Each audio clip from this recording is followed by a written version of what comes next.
Hello everybody, this is Matthew Renda, and I'm reporting for the Union newspaper. We're here today at Black Swan Ranch. It's right outside of Smartsville, California, off of Highway 20, and I'm here with Brian Bisnett, the former owner of Black Swan Ranch. He is in the process of transferring this piece of property to the Bear Yuba Land Trust. And we are here. You are actually looking past Brian down at Black Swan Pond, which has a little bit of algae growth on it right now. But Brian, why don't you tell us a little bit about this property? Okay, well, we're looking at the Black Swan Pond. What this originally was a very large hydraulic mining operation. The Pliocene bed of the Yuba River flowed directly through this place for millions of years and deposited vast amounts of gold and gravel in the river channel right here. The miners realized how rich the gravel is. It's considered some of the richest gravel, hydraulic gravel in the state of California, and began to hydraulic away, bringing water all the way from Nevada City in the Excelsior Ditch, which is now the Independence Trail, and bringing the water down here to fuel not only this hydraulic mine, but another 8 mines along this channel between here and Timbuktu.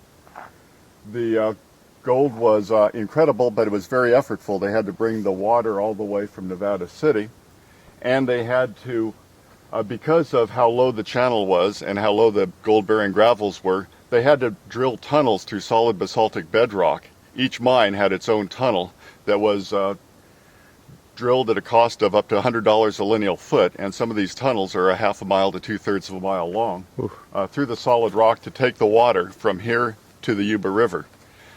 Those tunnels became the sluices for the mines. They'd be filled with miners, mainly Chinese, who would be raking gravel 16 hours a day through those tunnels and capturing the fine material and the gold. They lined the tunnels with cobbles to create pools, and they'd fill the pools with mercury.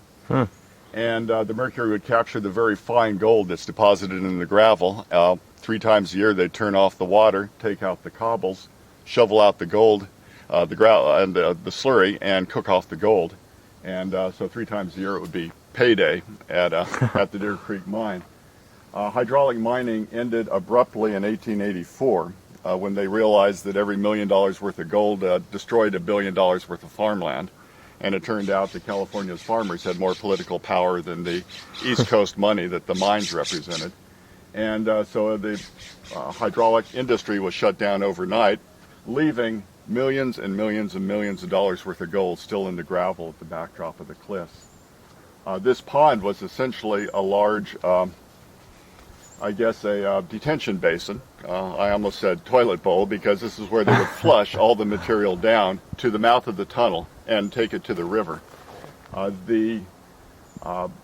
It was blocked up over time and filled with water, and it's been left alone since 1884 when hydraulicking closed, with the exception of a little bit of drift mining, tunnel mining, that a variety of operations, one of which was an Australian company called the Black Swan, which is what has given the property its name, came in, took over, and attempted to follow the gold-bearing channels, but without the volumes that you could do with hydraulic mining, processing thousands of yards per day, there simply was no money in gold then. Gold was only worth $20 an ounce. It took a lot of manpower, and water was expensive, so they couldn't really operate effectively. Whether that same equation is the same today with gold considerably more than $20 an ounce remains to be seen, but now that this property has been purchased by the Bear Yuba Land Trust and will eventually be transferred to Fish and Game, we don't need to worry about that. As recently as 1990, there was a permit here to begin open pit mining here again. And so the pressure has never, of people interested in the gold here, has never left. But so am I to understand then that this property will be conserved for recreational purposes instead of mining? Absolutely, permanently protected, and for environmental values. I'm told by biologists that this pond has one of the richest populations of western pond turtle in the state of California. And one day I believe I counted 60 turtle. So you have to sneak up on them because they're wily.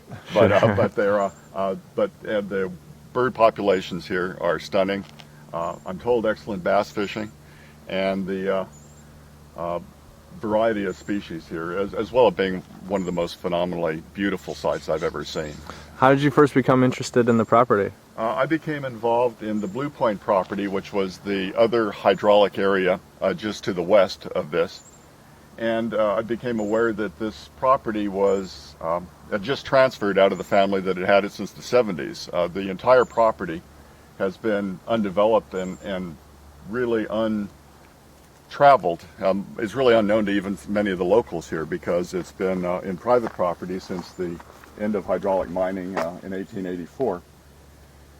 But when it changed hands, I became aware that it could be broken up. There were 20 legal parcels on it, any of which could be sold off. And so I began discussions with the property owner, put an option to buy on it, and began negotiations with the Trust for Public Lands, the Department of Fish and Game, Western Wildlife Conservation Board, and the Yuba Land Trust to try and figure out a way that this property could be protected from subdivision, from development, and be conserved essentially as you see it now, which is, as I say, one of the most historically and environmentally significant properties I've seen, as well as just one of the most beautiful. Beautiful. Well, listen, thank you for spending time with us today.